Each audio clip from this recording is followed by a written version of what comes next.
si vous n'aimez pas tout ce qui est gluant, rampant, style les escargots et les limaces, je ne vous conseille pas cette vidéo parce que ça risque de fortement vous dégoûter. Il y aura pas mal de gros plans et je peux comprendre qu'on a tous nos phobies. Ça aux autres, je vous souhaite une bonne vidéo.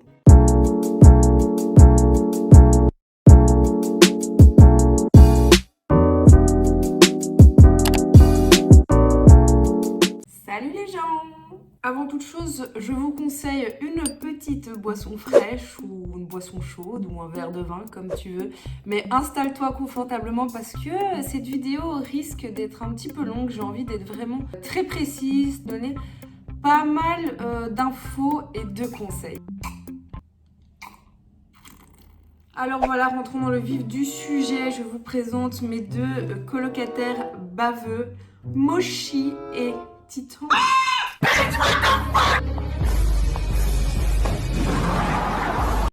Non, je ne les ai pas mis sur une assiette parce que je vais les manger. C'est plus simple pour vous les montrer. Faut savoir aussi qu'un escargot n'aime pas trop le pH acide de notre peau. Je les ai eu vraiment tout bébé. Ils avaient quelques semaines et c'était vraiment trop mignon. Je mettrai une photo un petit peu des évolutions.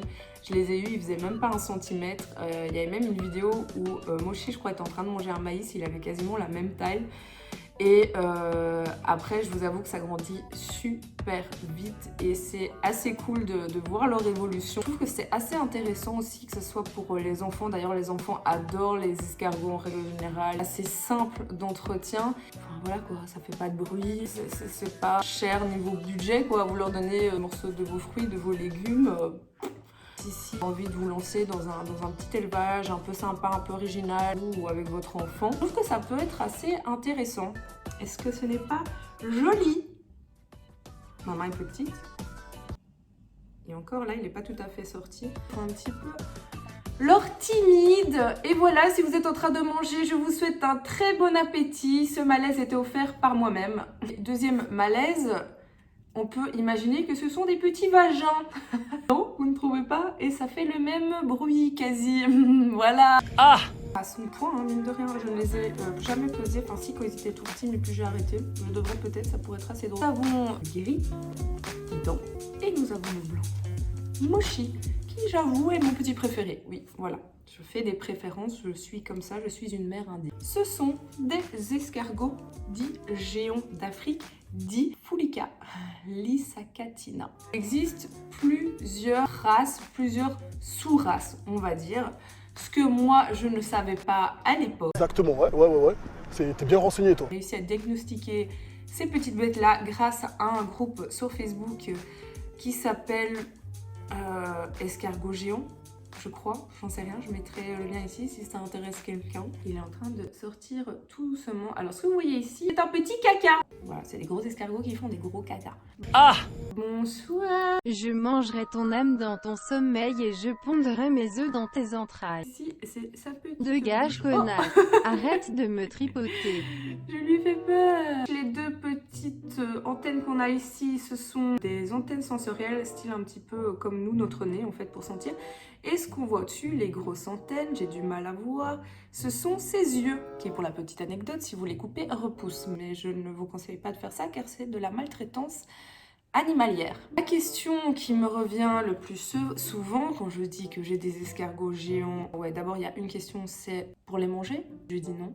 C'est domestique, c'est mes animaux de compagnie. Et puis la question qui arrive souvent, c'est pourquoi?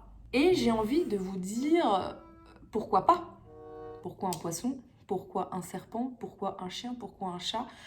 Je sais pas pourquoi, j'ai toujours aimé, je vais mettre ma main ici parce que j'ai pas envie que tu te casses la gueule mon vieux. Toujours aimé les escargots, j'ai toujours trouvé ça super mignon. J'étais toujours la petite gamine qui disait attention, il y a un escargot, ne marche pas dessus. Et plus tard, donc il y a quelques années, j'ai appris l'existence de ces choses via vidéo YouTube. Et j'ai dit oh purée, il m'en faut un escargot géant, je veux. Oh my god, oh my god, oh my god.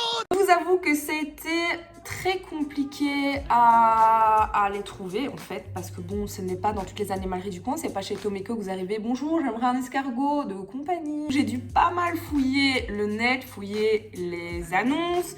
C'était souvent des animaleries spécialistes dans tout ce qui est reptiles, etc., mais qui se trouvaient hors de la Belgique. Ça devait être envoyé par la poste. J'ai un petit peu des doutes. Aussi qu'il y a des gens qui se font un petit peu de thunes là-dessus, qui vendent ça 20 € à l'âge adulte. Je n'ai pas envie de payer 20 € un escargot. Non, non, non, déconne pas non plus. Il y a un peu plus d'1 an maintenant que je les ai, 1 an et demi.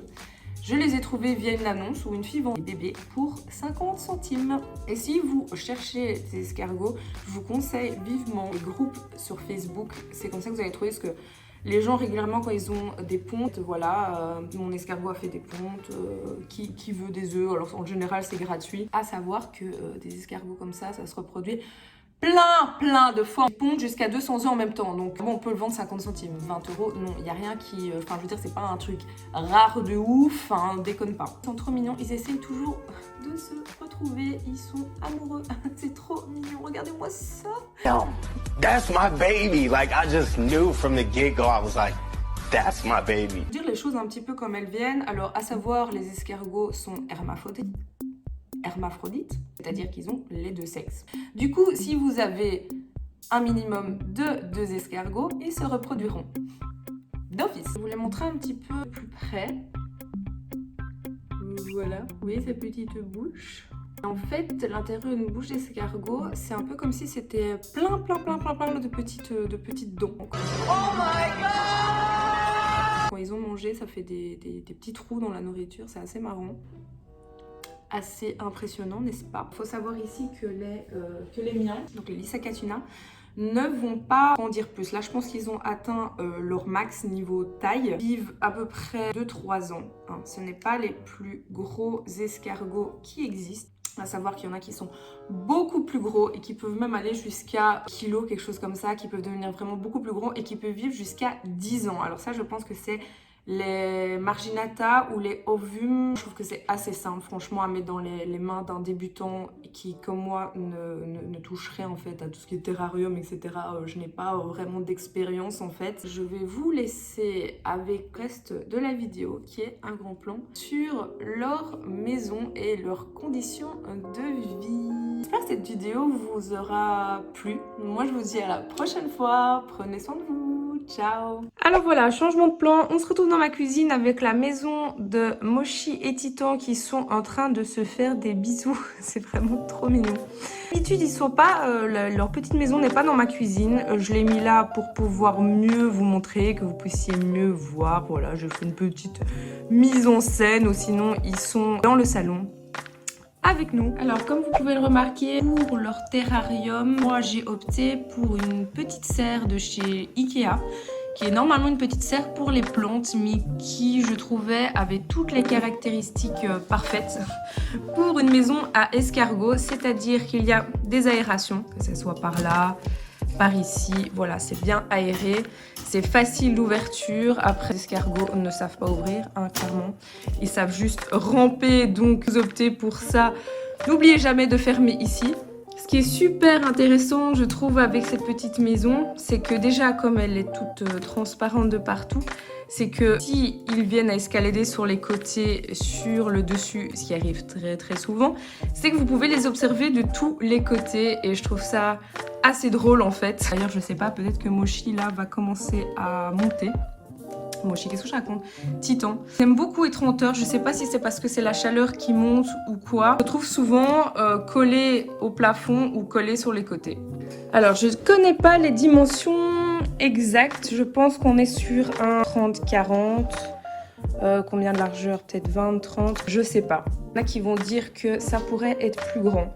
C'est vrai, ça pourrait être plus grand. Je me tâte encore en attendant, c'est parce que je trouvais ça super joli. Et écoutez, pour l'instant, ça leur convient bien. Cet été, ils m'ont fait plein de bébés plusieurs fois. Et ce qu'il faut savoir, c'est que les animaux, s'ils se reproduisent, c'est qu'ils sont en terrain favorable. Un animal ne va pas se reproduire s'il n'a pas tout ce qu'il faut niveau habitation, niveau nourriture. Maintenant, vous pourriez prendre plus grand et surtout si vous avez plus que 2 escargots, ça serait peut-être mieux d'avoir un petit peu plus grand. Ok, ils ont l'espace comme ça, mais il faut pas oublier qu'ils ont l'espace en hauteur. Souvent, ils se baladent, ils font un petit peu tout le tour, ils font leur live.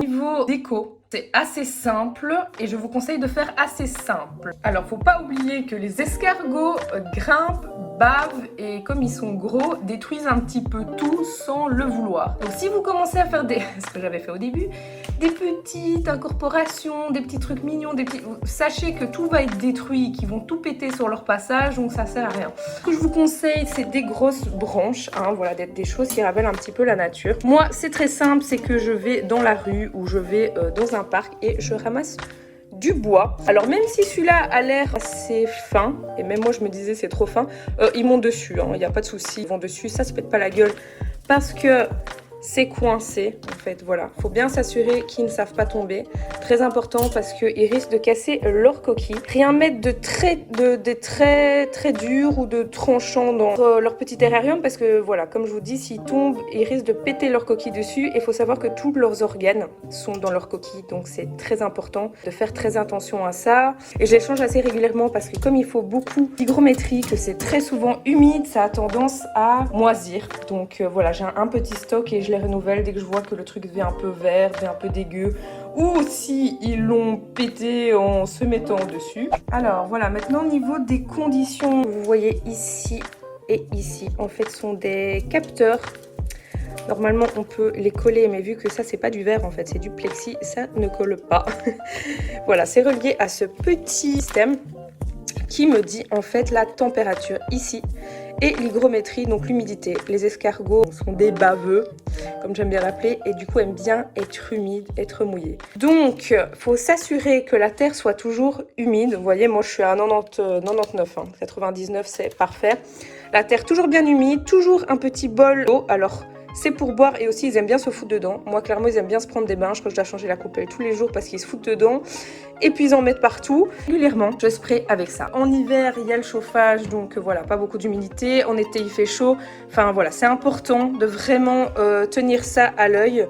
Au début j'ai eu du mal avec ça, ça avait tendance à baisser super vite. Petit conseil, ce que je peux vous donner aussi pour garder l'humidité, c'est mettre une éponge dedans mouillée. Du moment que vous avez un minimum de 80%, il me semble, si je dis pas de bêtises, c'est très bien. Petite précision, donc les escargots, ne vous attendez pas à avoir un aquarium, terrarium clean, c'est-à-dire que vu qu'ils sont baveux, leur bave est assez gluante et assez visqueuse, ça encrasse tout en fait. Vous voyez cette espèce d'un petit peu fumé qu'on voit et toutes les crasses accrochées. Et encore, là je vous avoue que j'ai nettoyé pour la vidéo, alors on nettoie à l'eau, tout simplement, pas de savon, rien du tout qui risque de leur faire du mal. Autre critère, donc les conditions à l'hygrométrie qui doit être assez haute, il faut faire attention à la chaleur. Les escargots viennent principalement d'Afrique et des pays chauds, donc ils doivent toujours avoir bien chaud. Donc vraiment le climat doit être chaud et humide comme dans des régions tropicales. Alors là, je n'ai pas assez de chaleur parce que je suis dans ma cuisine. Mais en règle générale, ils sont dans le salon où on chauffe à fond de balle et où ils sont juste tout près du radiateur. Faut essayer d'avoir entre 24 et 28. Je me suis aidée aussi en hiver. Voilà, ce sont des tapis chauffants que vous allez coller à l'aquarium ou au terrarium.